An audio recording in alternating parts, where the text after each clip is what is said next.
नमस्कार. MPSC GS2 मेन्सच्या तयारीसाठी आज आपण एक खूप महत्त्वाचा विषय घेणार आहोत, भारत आणि रशिया संबंध. चला तर मग याचं परीक्षाभिमुख विश्लेषण करूया. तर आपल्यासमोर एक महत्त्वाचा प्रश्न उभा राहतो की भारत आणि रशियाचे जे संबंध आहेत ते फक्त एक ऐतिहासिक वारसा आहेत का, की आजच्या काळात या बदलत्या जगात त्यांची एक धोरणात्मक गरज म्हणूनही तितकीच उपयुक्तता आहे?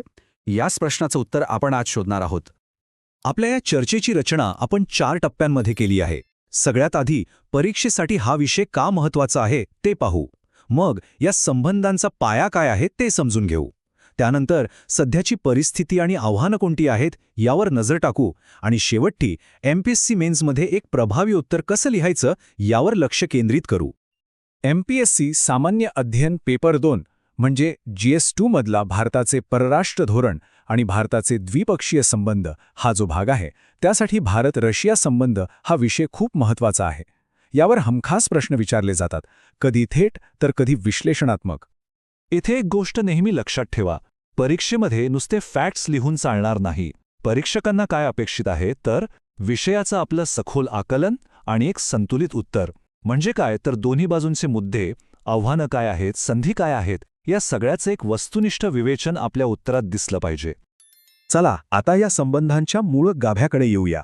हे नातं ऐतिहासिक पायावर उभं आहे हे खरंय, पण त्याची आजची प्रासंगिकता ही वर्तमानातल्या धोरणात्मक गरजांमधूनच सिद्ध होते. बघा, 1971चा जो शांतता, मैत्री आणि सहकार्याचा करार होता, तो ह्या संबंधांमधला एक मोठा मैलाचा दगड ठरला. त्याने भारताला एक मोठं सामरिक पाठबळ दिलं. पुढे सोव्हिएत युनियनचं विघटन झालं, पण तरीही हे संबंध टिकून राहिले.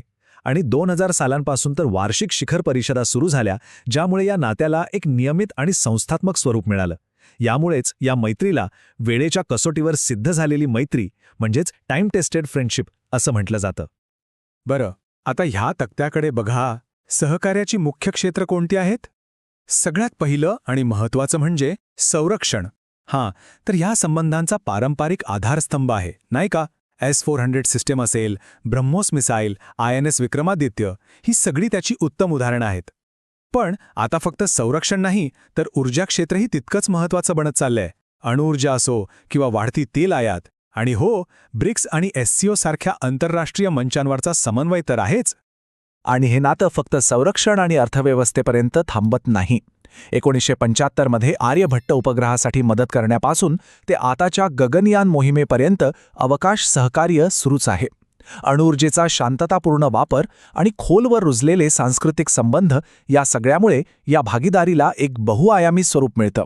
आणि हेच सांस्कृतिक बंध अनेकदा भूराजकीय तणावाच्या काळात एक बफर म्हणून काम करतात. ठीक आहे, आता आपण सध्याच्या काळात येऊया. सध्या या संबंधांपुढे कोणती आव्हानं आहेत, कोणती गुंतागुंत आहेत ते पाहू. कारण जागतिक राजकारण खूप वेगाने बदलत आहे आणि त्याचा परिणाम या नात्यावर होणं स्वाभाविक आहे. आता ही जी परिस्थिती आहे ना, ती भारतासाठी एका तारेवरच्या कसरतीसारखी आहे. एका बाजूला बघा, रशिया आणि चीन खूप जवळ येत आहेत, मग ते ऊर्जा असो, संरक्षण असो की डिप्लोमॅसी. ही आपल्यासाठी नक्कीच चिंतेची बाब आहे. आणि दुसऱ्या बाजूला भारत पाश्चिमात्य देशांच्या जवळ जातोय, म्हणजे क्वाड असेल, अमेरिकेसोबत संरक्षण करार असतील. आता हे रशियासाठी चिंतेचं कारण आहे, कारण रशिया याकडे आशियातला नेटो म्हणून बघतो. म्हणजे बघा, हा बॅलन्स साधणं किती महत्त्वाचं आहे. या व्यतिरिक्तही काही आव्हानं आहेत, जसं की युक्रेन संघर्षानंतर पाश्चिमात्य देशांसोबत रशियाचा संघर्ष खूप वाढला आहे. इंडो पॅसिफिक संकल्पनेवर दोन्ही देशांमध्ये मतभेद आहेत. आर्थिक संबंध अजूनही हवे तितके मजबूत नाहीत आणि INST सारखे कनेक्टिव्हिटीचे मार्ग असूनही आपला व्यापार म्हणावा तितका वाढलेला नाहीये. तर आता सर्वात महत्त्वाचा भाग. आपण जे काही आतापर्यंत समजून घेतलं त्याला MPSCच्या परीक्षेत एका उत्तम उत्तरामध्ये कसं मांडायचं. हा विभाग पूर्णपणे उत्तर लेखनाच्या तंत्रावर आधारित आहे. हा MPSCमध्ये विचारला गेलेला एक प्रश्न आहे. यावरून काय लक्षात येतं? परीक्षकाला फक्त संरक्षण संबंधांची यादी नकोय, तर त्या संबंधांसमोर आजच्या काळातली भूराजकीय आव्हानं कोणती आहेत याचं विश्लेषण अपेक्षित आहे. म्हणजे उत्तरामध्ये ऐतिहासिक संदर्भ आणि वर्तमानातील बदल दोन्ही यायला हवं. आणि इथेच भारताच्या परराष्ट्र धोरणातली एक अत्यंत महत्त्वाची संकल्पना समोर येते, ती म्हणजे सामरिक स्वायत्तता किंवा स्ट्रॅटेजिक ऑटोनॉमी. याचा सोपा अर्थ काय तर कोणत्याही एका पॉवर ब्लॉकवर, एका गटावर पूर्णपणे अवलंबून न राहता आपलं राष्ट्रीय हित बघून स्वतंत्रपणे निर्णय घेण्याची क्षमता. भारत रशिया संबंध हे या स्वायत्तेचं एक सर्वोत्तम उदाहरण आहे असं आपण नक्कीच म्हणू शकतो.